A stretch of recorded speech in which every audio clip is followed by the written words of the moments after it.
What's going on, everybody? Alonzo here with GulfCoastSmoke.com, and today we're making the greatest Thanksgiving cake of all time.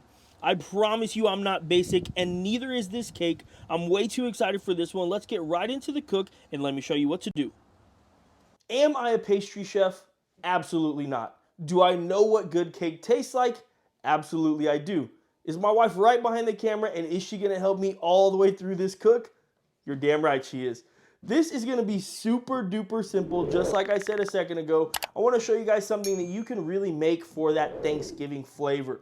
I didn't tell you guys yet, but this is a pumpkin spice cake. I thought about making it a pumpkin pie smoked cake, but I don't want to make it in the Traeger. I want to make it inside. I want this to taste delicious the way it does every single time my wife makes it. Now, I'm not exaggerating when I say that this is literally my favorite cake of all time. Like, if I could choose one cake to eat for the rest of my life, this is that cake. So let's get right into this. This is extremely simple. To start off our pumpkin spice cake, we're going to mix together all of our dry ingredients. First, I'm going to start with 2 cups of all-purpose flour, 1 1/4 cups of brown sugar, 1 teaspoon of baking soda, 1/4 teaspoon of baking powder. Don't get those mixed up. 1/4 teaspoon of salt, and this is 1/2 teaspoon of cinnamon, 1/8 teaspoon of nutmeg, and 1/4 teaspoon of ginger. And now we're just going to mix everything together.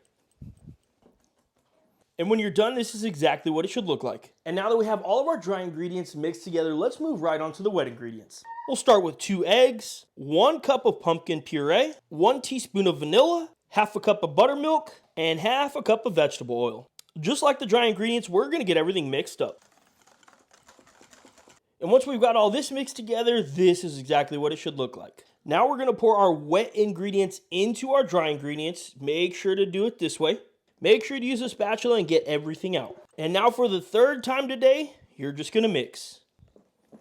And once your wet and dry ingredients are mixed together, this is exactly what your batter should look like. And today we're just using a 13x9 cake pan. This is a foil one that we got from our local grocery store. You don't have to put this in any incredible dish. Tonight I'm going to eat the whole thing by myself anyway, so it's really not a big deal. We are going to want to hit this on the inside with some spray. Just make sure to get it all over. We don't want this cake to stick anywhere. Now we're going to go right into the pan with our cake batter, making sure to leave absolutely nothing behind. Now I'm just going to use a spatula to make sure that the cake reaches all the edges.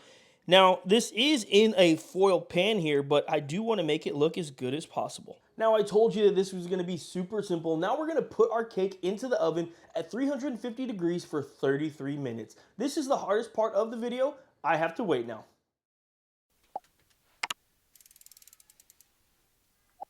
And now that our cake is done, we're just going to let it cool to the touch. This can take anywhere from 45 minutes to an hour. It does take a little bit of time, but you don't want to put your icing on and then just have it all melt away. Speaking of which, in the meantime, we are going to prepare our icing just so we're ready right when this cools down. And for our cream cheese icing, this is really simple. We're going to use 1.5 blocks of cream cheese and 1.5 sticks of butter. And you want to make sure that the butter is softened. So we just left these out on the counter for quite a bit just to make sure they're a good consistency and a lot easier to work with. So we're going to cream this together for a little bit at a medium-high speed.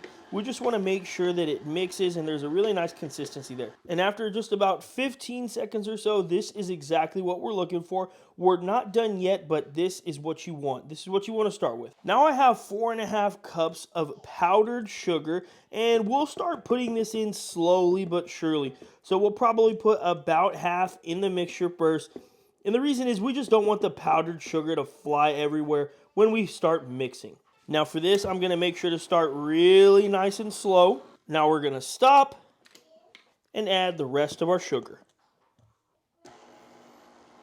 Now as I see the sugar is getting nice and mixed in there, I'm going to increase the speed just a little bit. And every so often, what I'll do is I'll make sure to stop it. And I'm just going to scrape everything off the sides just to make sure that we don't have any powdered sugar that's not getting any attention. We want to make sure that everything mixes really well here. Turn it back on, and after about 30 seconds or so, your icing is done.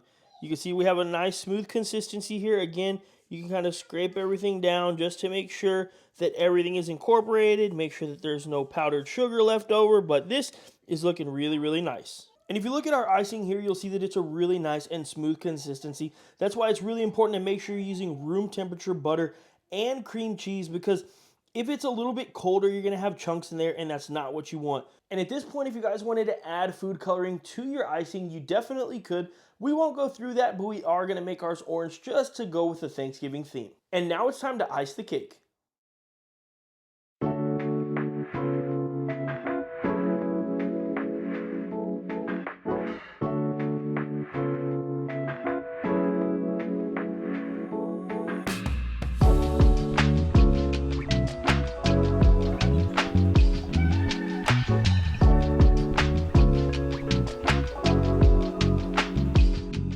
We've waited long enough on our pumpkin spice cake, and now it's time to take a bite.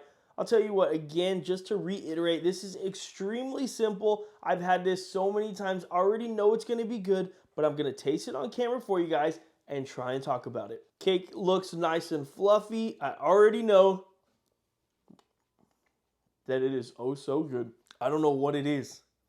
The first time my wife ever made that, I promise you, like, I thought I was gonna hate it. I don't know why I thought I was gonna hate it, but it's so good. It is so good. You have to try this.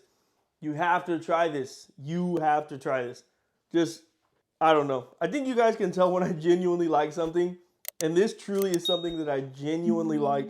Like, I'm ready for this video to be over because I just want to eat the rest of this cake. As always, we really appreciate you guys tuning into this video. Thanks. I thought I froze, and we'll see you on the next one.